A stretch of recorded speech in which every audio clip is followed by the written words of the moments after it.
Hello guys, welcome back to my channel. मैं आज की ये वीडियो में आपके लिए वाइट शर्ट एंड लहंगा या स्कर्ट की डिजाइन लेके आई हूँ। अगर मेरी ये वीडियो आपको पसंद आए तो मेरी वीडियो को लाइक शेयर करना ना भूले, और अगर आप मेरी ये चैनल को में नए हो तो प्लीज मेरी चैनल को सब्सक्राइब करें।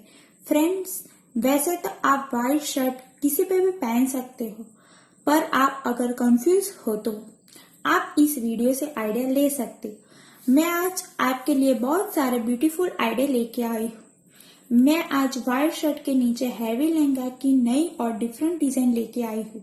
अगर आपको व्हाइट शर्ट पसंद है एंड आप उसको डिफरेंट स्टाइल से पहनना चाहते हो तो आप ये वीडियो से आइडिया ले सकते हैं। 2-4 फोटो देखने से आइडिया नहीं मिलेंगे, इसलिए मेरी ये वीडियो को एंड तक जरूर देखें, आपको आइडिया जरूर मिल जाएगा।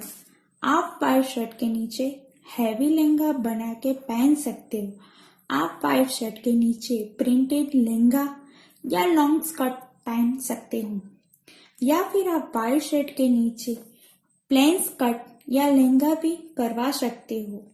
व्हाइट कलर के नीचे ग्रीन कलर का प्लेन स्कर्ट काफी ब्यूटीफुल लगता है। अभी व्हाइट शर्ट और लहंगे का काफी क्रेज है और वो काफी यूनिक भी लगता है। आपको मेरी ये डिफरेंट डिजाइन कैसी लगी वो मुझे कमेंट बॉक्स में जरूर बताएं। आई होप मेरी ये यूनिक डिजाइन्स आपको पसंद आई होगी। थैंक यू फ्रेंड्स, मेरी ये वीडियो लास्ट तक देखने के लिए। जो मेरी ये वीडियो पसंद आई हो तो प्लीज मेरी चैनल को सब्सक्राइब करें और बेल आइकन को दबाएं, ताकि आपको मेरी ये वीडियो सबसे पहले आपको मिले।